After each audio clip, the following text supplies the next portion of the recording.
My mother-in-law made me eat after everyone else like I was some kind of afterthought, but what she didn't realize was that every silent dinner was pushing me closer to a moment she would never forget. The first time it happened, I told myself it was just a misunderstanding, maybe a family tradition I didn't know about, something harmless that I would eventually grow into. But by the third Sunday dinner, I realized this wasn't tradition, it was hierarchy, and I was at the very bottom of it. My name is Emily Carter, and 6 months ago I married Daniel Collins, a kind, hard-working man who somehow turned invisible the moment we stepped into his childhood home. A place where his mother, Margaret Collins, ruled with a quiet but undeniable authority that no one ever questioned. Their house sat in a quiet suburban neighborhood just outside Columbus, Ohio, the kind of place with perfectly trimmed lawns and identical mailboxes. But inside, everything revolved around Margaret's expectations, her rules, her timing, her approval. The first time she told me, "Oh honey, you can eat after everyone else." She said it with a smile so polite it almost felt kind. And I actually nodded like it made sense, like I was the one who didn't understand how things worked here. Everyone else sat at the table, plates full, conversations flowing, laughter bouncing off the walls, while I stood near the kitchen counter pretending to be busy, waiting, always waiting, until the food had cooled and the room had quieted down, until I was finally allowed to sit, alone with whatever was left. At first, Daniel didn't notice, or maybe he did and chose not to say anything, which somehow felt worse because silence in that house wasn't neutral, it was agreement. Each dinner became a pattern I couldn't ignore, Margaret serving everyone first, making sure her husband had the best cut of meat, her son had seconds before I even had a plate, and then casually reminding me, "You go ahead after we're done," like I was doing her a favor by existing quietly in her space. I started paying attention to the details, the way she would correct how I set the table, the way she'd interrupt me mid-sentence, the way her tone shifted just slightly when she spoke to me versus everyone else, subtle enough that no one could call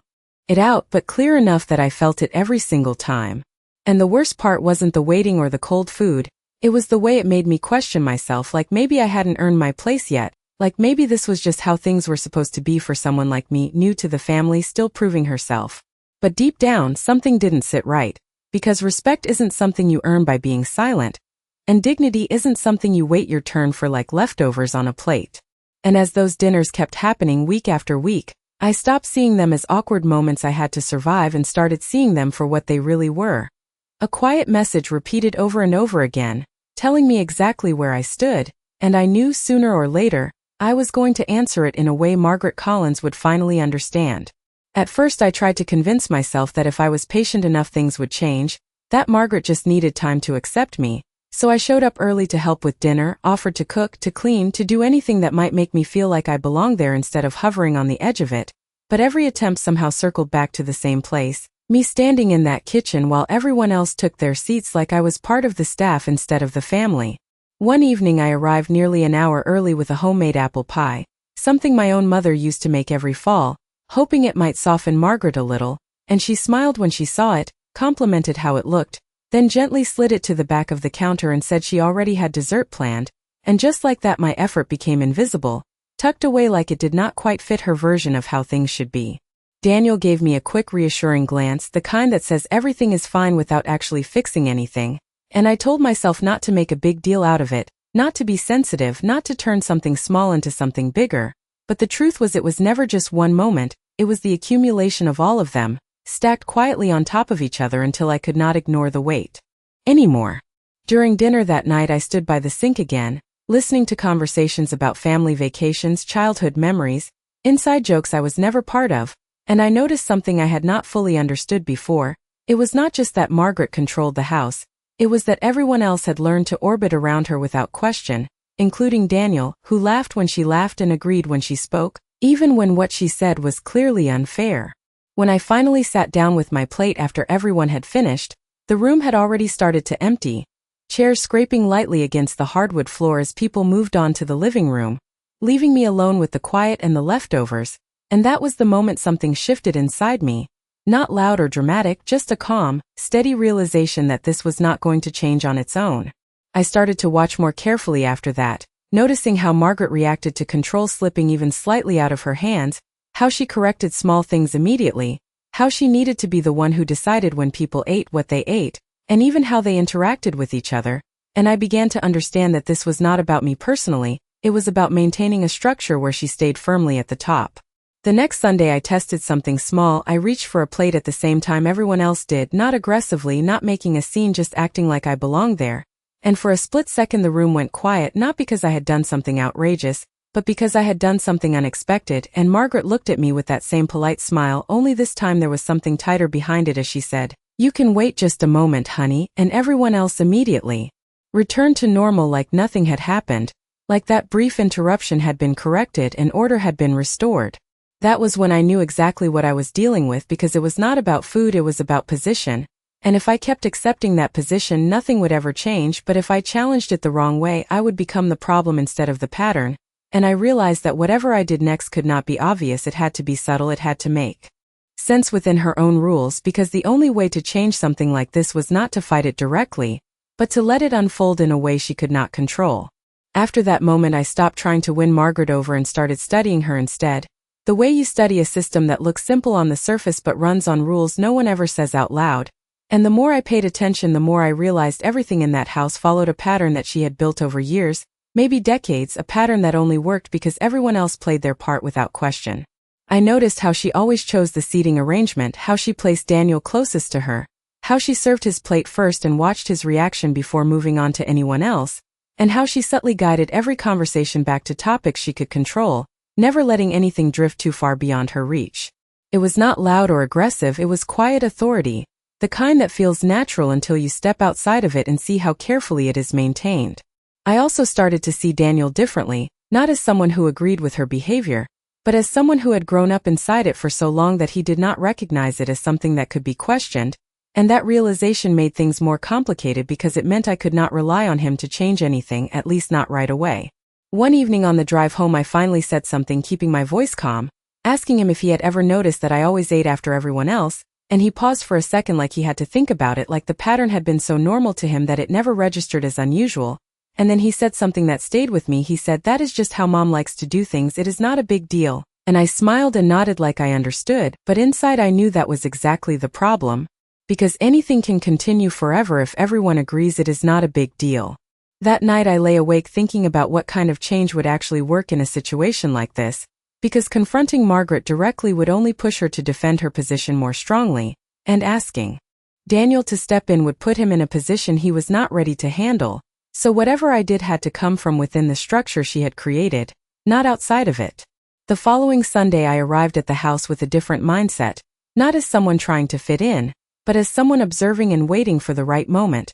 And I noticed something I had overlooked before, how much Margaret valued appearances, how important it was to her that everything looked perfect to anyone watching, that the family seemed harmonious, organized, respectful, and that no one questioned her authority openly. That detail mattered because it meant her control depended on how others perceived her, not just how she acted. And for the first time I saw a possible opening, not a confrontation but a shift that could happen in plain sight without breaking her rules, just bending them slightly until they revealed themselves. During dinner I followed the same pattern as always, standing by the counter waiting quietly, but this time I was not feeling small or overlooked. I was paying attention to timing, to reactions, to the way people responded to subtle changes, and I realized that the key was not to take my place at the table, but to change what that place meant in a way Margaret could not immediately correct. As the evening went on and conversations moved from the table to the living room, I stayed just a little longer than usual, not sitting down yet, not rushing, just letting the moment stretch, and I could feel something building, not visible to anyone else,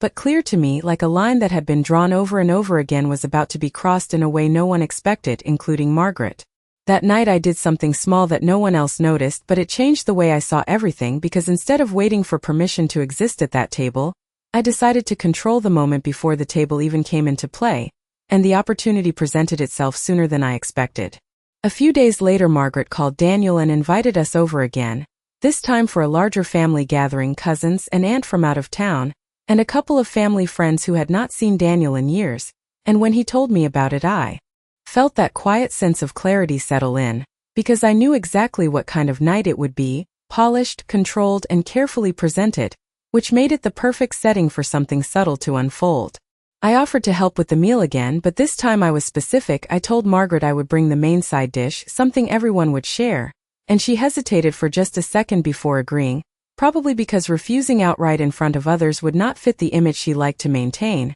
and that hesitation told me I was already stepping slightly outside her expectations. On the day of the dinner, I arrived carrying a large casserole dish, still warm, something simple and familiar that would not raise questions, and as soon as I walked in I could feel the shift in the room, not dramatic, just a slight adjustment as Margaret took in the fact that I had brought something that would be placed at the center of the table rather than tucked away in the background. She thanked me with that same practiced smile, then guided me toward the kitchen, but this time I did not stay there. I placed the dish where it belonged, right alongside everything else, and then I moved into the living room with everyone else instead of hovering near the counter. Conversations flowed, introductions were made, and for the first time I felt like I was part of the room before dinner even started, which may not sound like much, but in that house, timing was everything. When it was finally time to eat, Margaret moved through her usual routine, calling everyone to the table, directing where people sat, and beginning to serve plates, but something was different now because the dish I had brought required explanation. People asked about it, complimented it, passed it around, and without realizing it, they were looking to me, asking me questions,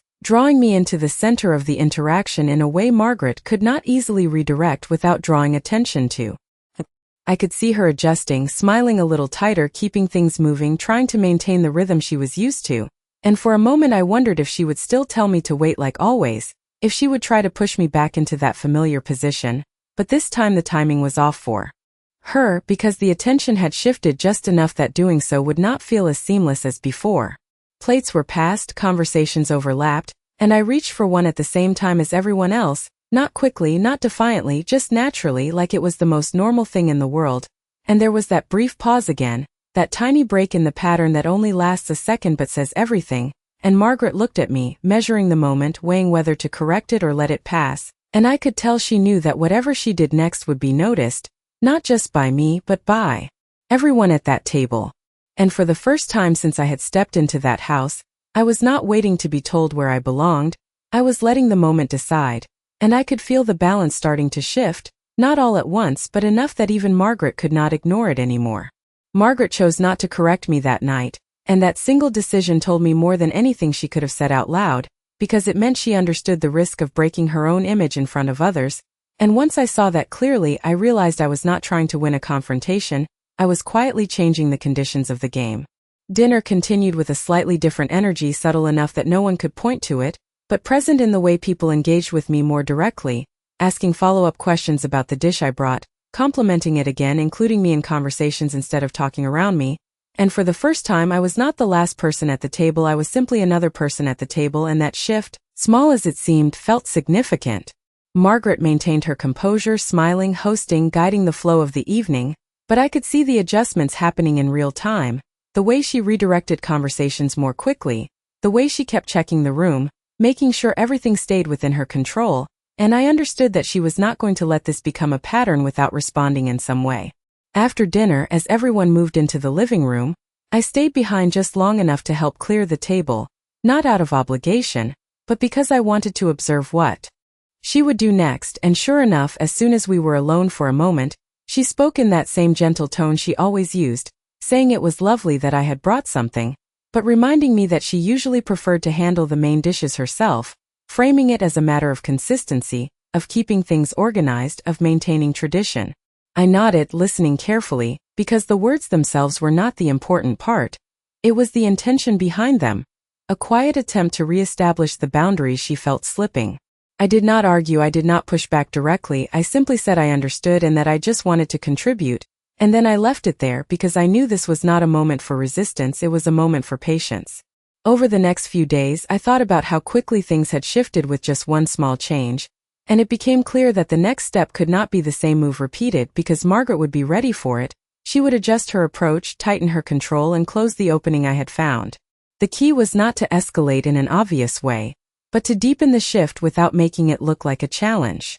The opportunity came sooner than I expected when Margaret announced she would be hosting another dinner, this time smaller, just immediate family, and when Daniel told me about it, he sounded relieved, like things were returning to normal, like whatever tension had existed was fading, and I realized that from his perspective, nothing significant had happened at all. But I knew better because once a pattern breaks even slightly, it never fully returns to what it was before. That evening, as I got ready, I felt a calm confidence instead of the quiet anxiety I used to carry into that house, because I was no longer walking into a situation I did not understand. I was stepping into something I had begun to reshape, and I knew that whatever happened next would not be about proving a point, it would be about reinforcing a new reality, one where I was no longer invisible, and where Margaret would have to decide, in front of her own family, whether maintaining control mattered more than maintaining the image she had worked so carefully to protect. That smaller dinner was exactly what Margaret needed to regain control, or at least that is what she believed, because with fewer people in the room there were fewer variables, fewer chances for attention to shift away from her. And as soon as Daniel and I walked through the front door, I could feel the difference in the atmosphere. Everything was quieter, more contained, like the house itself was holding its breath. She greeted us warmly, just like always, but this time there was a precision to everything she did.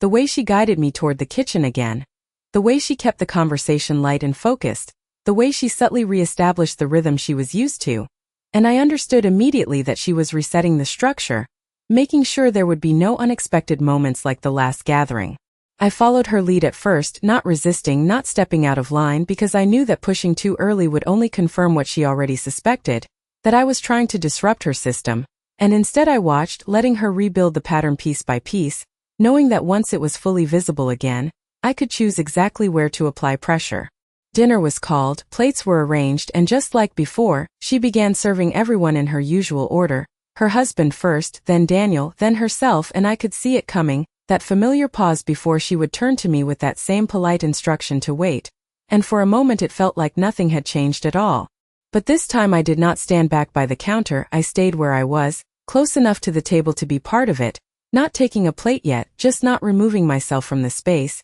and that small difference was enough to create a subtle tension, not obvious, but present in the way Margaret glanced at me for a fraction of a second longer than usual. She continued serving, maintaining her composure, but when she reached the end of the sequence, something unexpected happened. Her husband asked a simple question about the dish I had brought the previous week, mentioning how much he enjoyed it, and that single comment shifted the focus just enough that Margaret had to respond, had to acknowledge it, and in doing so, she delayed the moment where she would normally direct me to wait.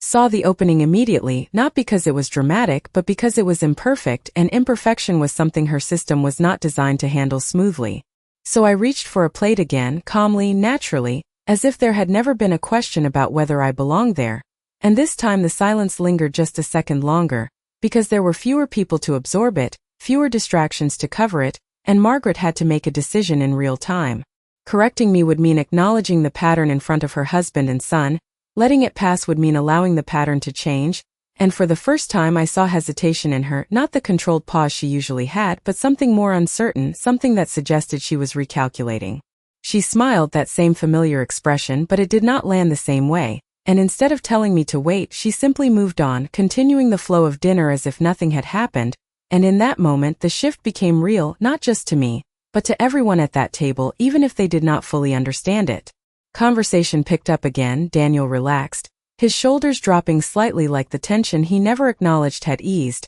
and Margaret continued hosting, but the structure she relied on had changed in a way she could not fully reverse without drawing attention to it. I did not push further, I did not try to claim more space than I needed, because I understood that the goal was not to replace her control with my own, it was to remove the part of it that diminished me, and as the evening went on, I could feel the balance settling into something new, something that no longer required me to wait quietly on the sidelines, and I knew that whatever came next, Margaret would not be able to pretend that nothing had changed. From that point on, things did not snap into place overnight, but they did begin to shift in ways that could not be undone, because once a pattern is exposed, even quietly, it loses the illusion of being natural, and that is exactly what happened in Margaret's house. The next few visits felt different in subtle but important ways, not because Margaret suddenly changed who she was, but because she became more careful, more aware of how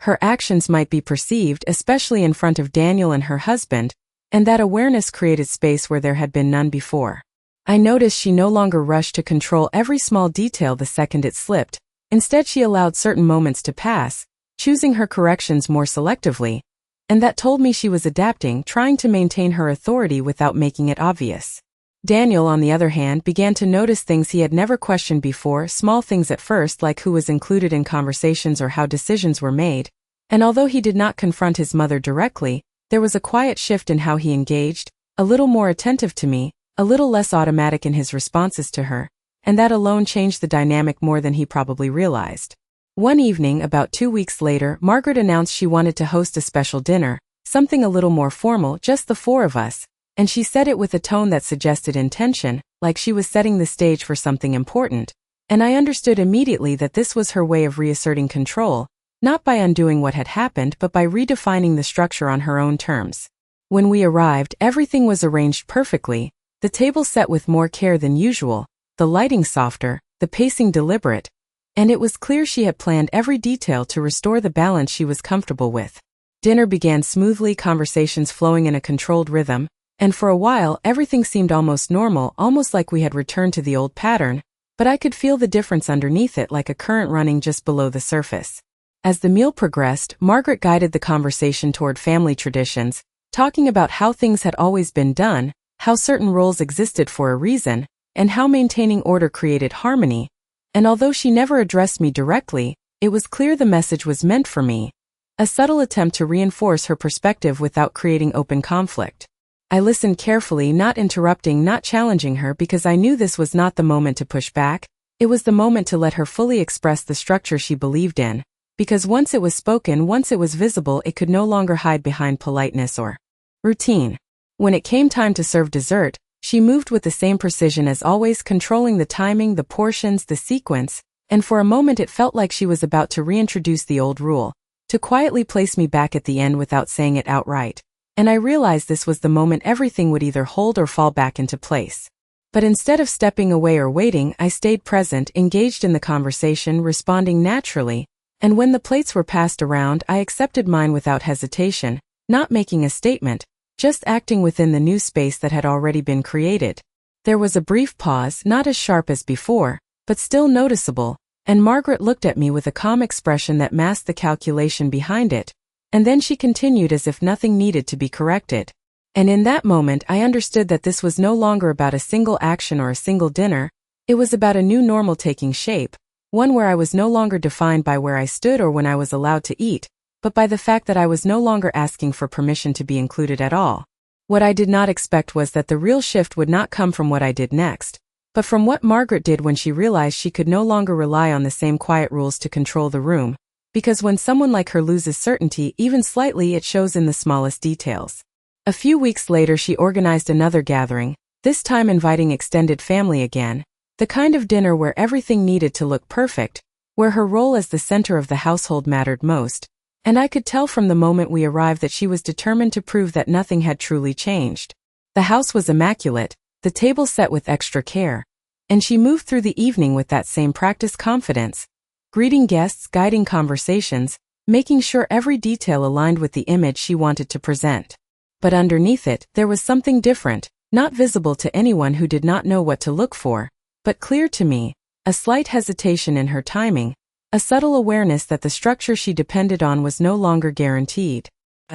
Dinner began, everything followed the expected pattern. She served her husband, then Daniel, then herself, maintaining the sequence that had defined every meal before, and for a moment it looked like she might attempt to restore the old order completely, to place me back at the end without acknowledging the change that had already taken root. But this time something unexpected happened before she could make that move. One of the relatives, a cousin who had been at the previous larger gathering, casually asked me about the dish I had brought before, mentioning how much everyone had enjoyed it, and then, without thinking, she said something simple but powerful. She said it was nice to see me more involved lately. That single comment shifted the energy of the room in a way Margaret could not control, because it framed my presence not as an exception,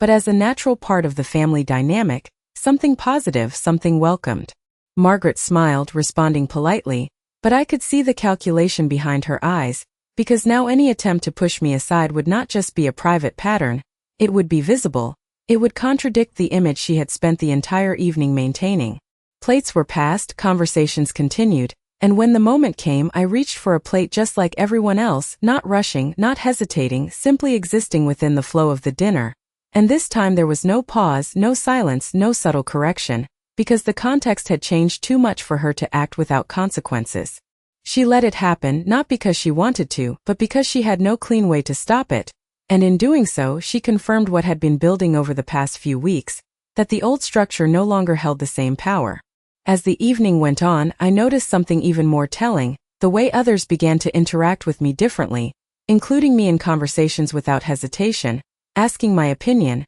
treating me as an equal participant rather than an afterthought, and it became clear that the shift was no longer just between me and Margaret, it had spread to the entire dynamic of the family. Margaret continued to host, to smile, to guide the evening, but her control now existed within a new framework, one where she could not quietly place me at the margins without it being noticed, questioned, or even gently challenged by others. And for the first time I saw what real change looked like in that house, not loud, not confrontational, but undeniable, because it did not rely on a single moment or a single decision. It existed in the way people behaved, in the expectations that had shifted, and in the fact that I was no longer waiting for a place at the table. I was already sitting there, and everyone else had accepted it. By the time the next month came around, the change was no longer something I had to maintain consciously. It had settled into the rhythm of the house in a way that felt almost natural, which was the most surprising part of all, because nothing about it had been forced, nothing had been argued or demanded. It had simply shifted until there was no clear way to go back. Margaret still hosted every dinner, still arranged everything with the same care and attention, but the invisible line that once separated me from everyone else had disappeared, and with it, the quiet expectation that I would wait, that I would step aside, that I would accept a place at the edge of things. Daniel began to change in ways that were small but meaningful, offering to help more, speaking up occasionally in ways he never had before, not in opposition to his mother, but in support of a more balanced dynamic, and I could see that once he noticed the difference he could not unsee it, just like I could not unfeel it. One evening, as we sat at the table together like we had done many times before, Margaret paused for a moment while serving, not long enough for anyone else to think twice about it, but long enough for me to recognize it as something deliberate, and then she handed me a plate at the same time as everyone else, without hesitation, without commentary, just a simple action that said more than any conversation could have. It was not an apology, and I did not expect one, but it was an acknowledgement, a quiet acceptance of a new reality where I was no longer outside the structure she had built, but part of it in a way that could not be ignored or minimized. The rest of the evening moved easily, conversations flowing, laughter filling the room, and, for the first time, I did not feel like I was navigating around something unspoken. I was simply present, fully included without having to prove that I deserved to be there. And as I looked around the table, I realized that the lesson had never been about making Margaret uncomfortable or proving her wrong. It had been about showing, through small consistent moments, that the way things were done could change without everything falling apart, that respect did not take anything away from her. It simply made space for everyone else. Over time, those dinners became something different than what they had been when I first walked into that house, not perfect, not without its moments of tension or adjustment, but grounded in a new understanding that did not rely on silent rules or unspoken hierarchies. Margaret still led in many ways, but her control no longer depended on placing someone else at the bottom, and that difference changed everything.